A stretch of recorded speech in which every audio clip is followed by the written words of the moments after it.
At the age of 91, Sophia Loren has finally spoken openly about George Peppard.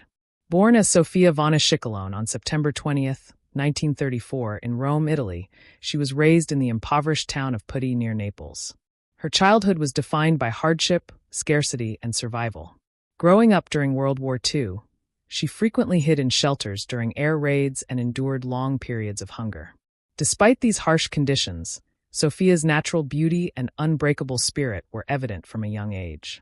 She was a dreamer who looked beyond her surroundings, imagining a life far removed from the devastation of post-war Italy. The resilience she developed during those early years became the foundation of her extraordinary rise to fame. Her journey into stardom began modestly when, at just 15 years old, she entered a local beauty contest. There, her striking presence caught the eye of influential film producer Carlo Ponti, a man who would change the course of her life forever. Ponti recognized not only her beauty, but also her intelligence, warmth, and innate charm. Under his mentorship, Sophia took on small film roles and gradually evolved from a shy, undernourished girl into a confident and captivating actress. What started as a professional partnership soon turned into a deep romantic relationship. Despite facing numerous obstacles, including legal complications and societal disapproval, the two eventually married and remained devoted to one another for more than 50 years, until Ponti's death in 2007. Sophia Loren's ascent to international stardom was swift and undeniable. In the 1950s, her performances in Italian films such as Ada, 1953, and The Gold of Naples, 1954, showcased her raw talent and emotional depth, captivating audiences worldwide. Her expressive eyes and subtle gestures set her apart from her peers. She embodied far more than physical beauty, bringing authenticity and emotional complexity to every role. Her move to Hollywood marked a turning point, as she became a global sensation, sharing the screen with legendary actors such as Cary Grant, Frank Sinatra, Clark Gable, and Marcello Mastroianni. In 1961, Loren delivered one of the most powerful performances of her career in Two Women, La Ciociara, directed by Vittorio De Sica. The role earned her the Academy Award for Best Actress, making history as the first performer to win an Oscar for a foreign-language film. This achievement firmly established her as one of the most respected actresses in the world. Her portrayal of Caesira, a mother desperately trying to protect her daughter during wartime, transcended language and culture. The performance remains one of cinema's most moving portrayals of maternal love and human suffering. Throughout the 1960s and 1970s, Loren continued to dominate both European and American cinema. She brought grace, humor, and sensuality to films such as Marriage Italian Style, Yesterday, Today and Tomorrow, Arabesque, and The Millionaires. Her on-screen partnership with Marcello Mastroianni became legendary, defined by unmatched chemistry, wit, and emotional authenticity. Even as fame surrounded her, Loren maintained a sense of dignity, strength, and authenticity. She continued to inspire generations of artists and audiences, refusing to let age diminish her passion or purpose. Her later roles in 2009, and The Life Ahead 2020 demonstrated that her emotional depth remained as powerful as ever. In The Life Ahead, directed by her son Eduardo Ponti, Loren delivered a deeply moving performance as Madame Rosa, a Holocaust survivor caring for orphaned children. The role perfectly reflected her lifelong ability to portray vulnerability alongside inner strength. On September 24, 2023, the world grew concerned when reports emerged that the legendary actress had suffered a serious fall at her home in Switzerland. The beloved Italian icon was rushed to the hospital after sustaining multiple fractures to her hip and femur. The accident, which occurred at her residence near Geneva, was described as a frightening moment for both her family and admirers. She underwent emergency surgery shortly afterward, carried out by a specialized medical team focused on preserving her mobility. Sophia Loren's personal and romantic life has long been inseparable from Carlo Ponti Sr., the influential film producer who shaped both her career and her happiness.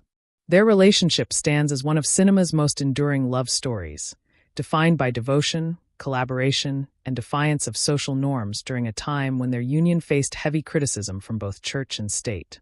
The two met in 1950, when Loren was just 15 years old and beginning her journey in beauty pageants and acting. Ponti, 22 years her senior and already well-established, immediately recognized her extraordinary potential.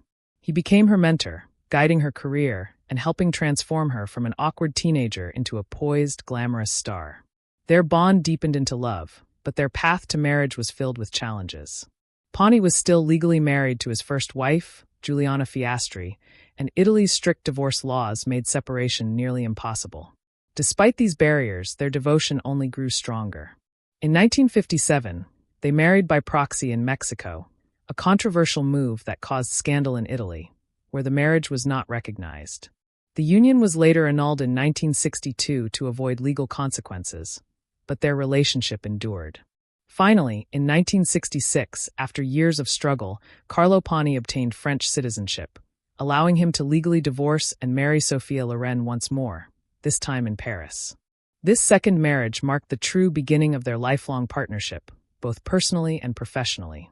Carlo was the producer behind many of Sophia's most celebrated films, including Two Women in 1960, which earned her the Academy Award for Best Actress, and Marriage Italian Style in 1964, both directed by Vittorio Dica.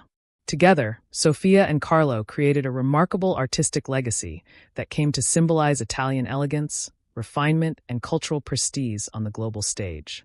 Their marriage, lasting over 4 decades, was defined by deep loyalty, mutual admiration, and a shared sense of purpose. At a time when many Hollywood relationships crumbled under fame and pressure, the bond between Sophia and Carlo remained strong through the years. They raised 2 sons, Carlo Jr., who went on to become an orchestra conductor, and Eduardo, who pursued a career as a film director, both continuing the family's creative tradition. Sophia frequently spoke of her husband as the love of her life, often saying he believed in her when few others did. She credited him with giving her confidence and helping shape her not only into a world-class actress, but into a woman of substance, grace, and dignity. When Carlo Pani passed away in 2007, he left an absence in Sophia Loren's life that could never truly be filled. His passing marked the close of a deeply personal and professional chapter. Even so, Sophia has honored his memory with elegance and devotion, often referring to him as the guiding force behind her greatest accomplishments. In her later years, she frequently looks back on their life together, remembering their laughter, shared ambitions, and the quiet strength that defined their partnership. Their story stands as a lasting testament to love that survives against all odds, a relationship grounded not only in passion, but in understanding, artistic harmony, and unwavering commitment. Now at the age of 91, Sophia Loren remains one of the final living icons of Hollywood's golden age, a symbol of timeless beauty, intelligence, and emotional depth.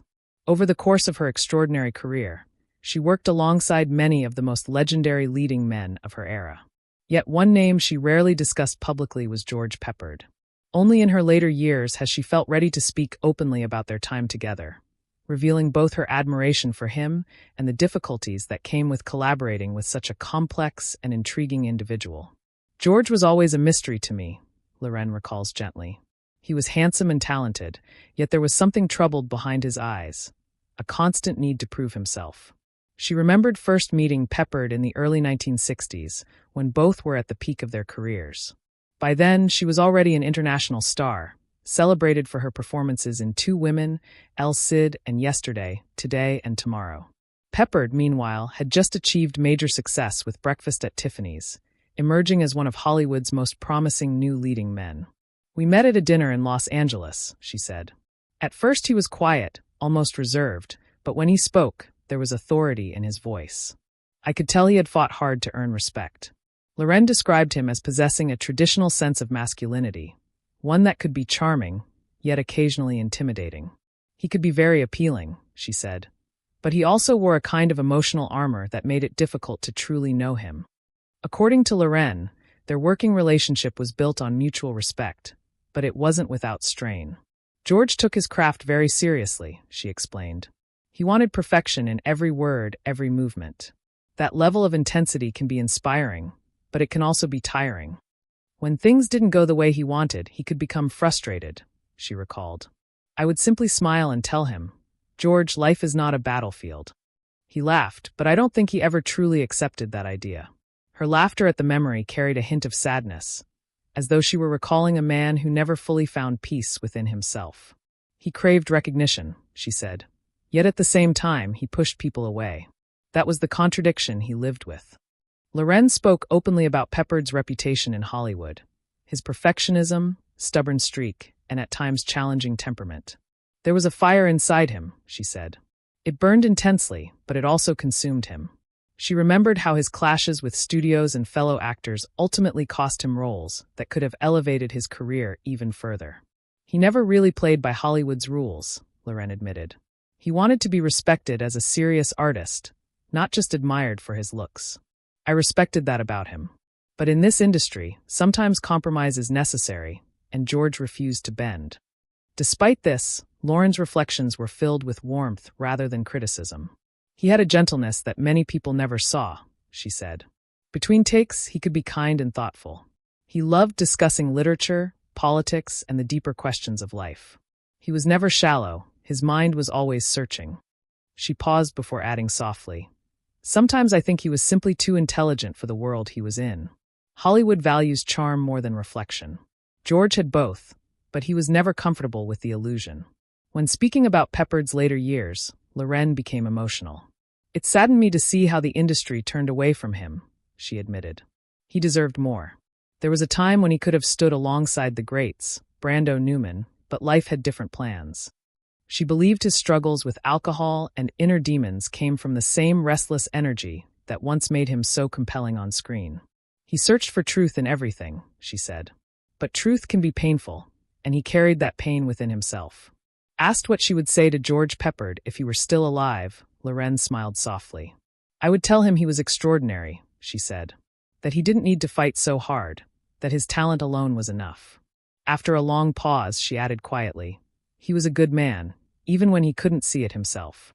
Sophia Loren's reflections on George Peppard offer a rare and intimate look at the vulnerability behind two icons shaped by the same unforgiving industry. Her words, filled with compassion and insight, reveal not only her respect for him as an artist, but also her understanding of the fragility beneath his strength. "We came from different worlds," she concluded, "but I always understood him. Beneath the pride and the struggle was simply a man who wanted to be loved."